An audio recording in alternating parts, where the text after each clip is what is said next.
महत्त्वाच्या बातमीने आपण सुरुवात करूया। बातमी अशी की शिंदेंच्या शिवसेनेने नाशिकच्या तपोवनात आंदोलन सुरू केलंय। वृक्षतोडीच्या निर्णयाविरोधात शिंदेंची शिवसेना देखील आक्रमक झाली आहे। आतापर्यंत विरोधी पक्षाकडून आंदोलन सुरू होतं, मात्र आता शिंदेंची सेना देखील तपोवन वाचवण्यासाठी मैदानात उतरली आहे। कुऱ्हाडी जाळून वृक्षतोडीचा निषेध करण्यात आलेला आहे।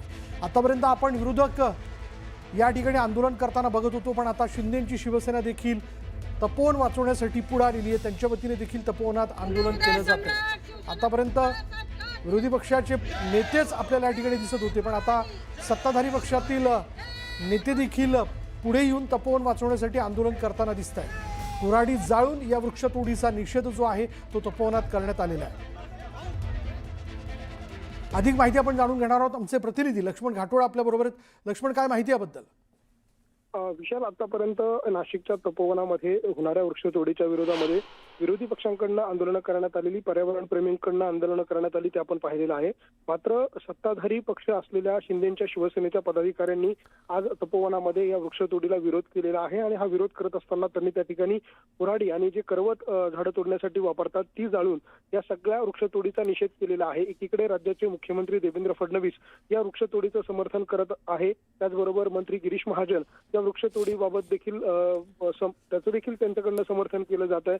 मात्र असं असताना त्यांच्याच मित्र पक्षाकडनं अर्थात सत्ताधारी शिंदेंच्या शिवसेनेकडून मात्र या वृक्षतोडीला विरोध केला जातोय आणि त्यामुळे आता सत्ताधाऱ्यांमध्येच नाशिकच्या तपोवनातील वृक्षतोडीवरून संघर्ष जो आहे तो उभा ठाकल्याचं पाहायला मिळतंय। प्रचंड आक्रमकपणे आज शिंदेंच्या शिवसेनेनं नाशिकच्या तपोवनामध्ये हे आंदोलन केलेलं आहे। खरं तर साधुग्रामची ही जागा आहे आणि या ठिकाणी येणाऱ्या साधू महंतांना राहण्याची व्यवस्था व्हावी यासाठी साधुग्रामची निर्मिती केली जाणार आहे आणि ती निर्मिती करत असताना गेल्या कुंभमेळ्यानंतर जी झाडं वाढली ती त्या ठिकाणून काढायची, तिचं रिप्लांटेशन करायचं, अशा स्वरूपाचं नियोजन जे आहे ते सरकारकडनं केलं जाते, कारण येणाऱ्या साधूंसाठी त्या ठिकाणी राहण्याची व्यवस्था त्यांना करावी लागणार आहे।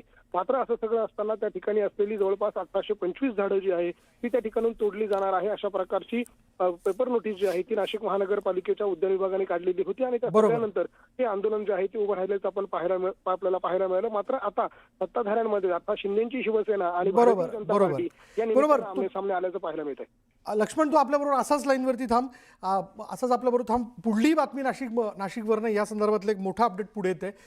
गिरीश महाजनांकडून झाडं लावण्यासाठी आता पर्यायी जागेची पाहणी करण्यात आली आहे। नाशिकच्या पेलिकन पार्कसह कानेटकर उद्यानाची पाहणी करण्यात आली। एकीकडे तपोवनातील वृक्षतोडीचा मुद्दा पेटल्यानंतर गिरीश महाजनांकडून दुप्पट झाडं लावण्यासाठी जागेचा शोध सुरू आहे। तपोवनातील वृक्षतोडीला वाढता विरोध लक्षात घेता प्रशासनाकडून झाडं लावण्यासाठी जागेचा शोध घेतला जातोय। याचबद्दल पुन्हा एकदा आपण बोलणार आहोत लक्ष्मणजी। लक्ष्मण, गिरीश महाजन आता पर्यायी जागेचा शोध घेत आहेत अतिरिक्त झाडं लावण्यासाठी, पण हा पर्याय समाधान करणारा ठरू शकतो का?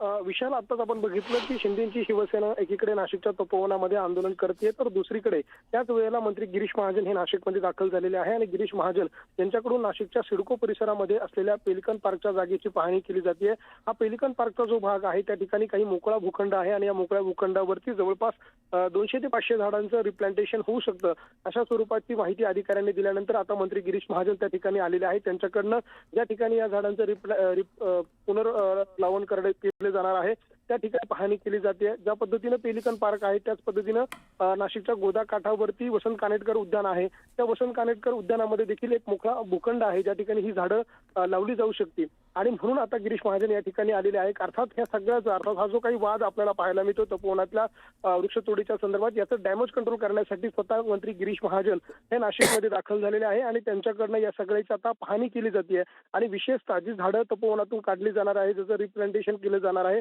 त्या पर्यायी जागेची व्यवस्था पाहिली जाते। त्याचबरोबर मंत्री गिरीश महाजन यांनी 2 दिवसांपूर्वी एका नर्सरीमध्ये जाऊन स्वतः झाडांची पाहणी केली। जवळ 15,000 झाडं त्यांच्याकडनं या भागामध्ये लावली जाणार आहे, ते देखील गिरीश महाजन यांनी या ठिकाणी माध्यमांना दाखवलेले आहे। त्याचे फोटो ते तिकडनं घेऊन आलेले आहे आणि त्यांनी ते जे फोटो दाखवले त्या फोटोमध्ये स्पष्टपणे दिसतंय गिरीश महाजन हे स्वतः त्या झाडांची पाहणी करतात। जब्बल 20-20, 25-25 फुटाची ती झाडं आहे, अशी 15,000 झाडं त्यांच्याकडनं त्या ठिकाणी लावली जाणार आहे। इकडे जर 1500 झाडं तोडायची वेळ आली तर त्यावेळेला तितक्याच हाईटची, तितक्याच उंचीची, तितक्याच आयुष्मानाची जी झाडं आहे ती त्या ठिकाणी लावायची, अशा प्रकारचा पर्याय जो आहे तो देखील मंत्री गिरीश महाजन यांच्याकडनं सुचवला जातो आणि त्याचीच सगळी माहिती घेऊन ते आज नाशिकमध्ये दाखल झालेले आहे. आता ते त्या ठिकाणी पेलिकम पार्क परिसराची पाहणी करत आहे आणि त्यानंतर पुन्हा ते कानेटकर उद्यानात जातील, त्या ठिकाणी ते पाहणी करतील. मात्र एकूणच जर आपण बघितलं तर या सगळ्या प्रकरणामुळे राजकारण तापलेलं आहे. विरोधी पक्ष एकवटलेले आहे. सत्ताधारी पक्षामध्ये असलेले मित्र पक्ष जे आहे ते देखील या सगळ्या प्रकरणावरून भाजपला कोंडीत पकडण्याचा प्रयत्न करत असताना दुसरीकडे मात्र मंत्री गिरीश महाजन या सगळ्याचं डॅमेज कंट्रोल करण्यासाठी नाशिकमध्ये दाखल झालेले आहे आणि आता ते या सगळ्याची पाहणी करताय, अधिकाऱ्यांशी बोलताय आणि या सगळ्यावर मार्ग काढण्याचा प्रयत्न जो आहे तो त्यांच्याकडनं केला जातो. कारण सिंहस्थ कुंभमेळा जर निर्विघ्नपणे पार पाडायचा असेल तर साधू महंतांना गोदाकाठाच्या जवळ असलेल्या जागेवरती अर्थात त्या साधुग्राममध्येच राहण्याची व्यवस्था करावी लागणार आहे.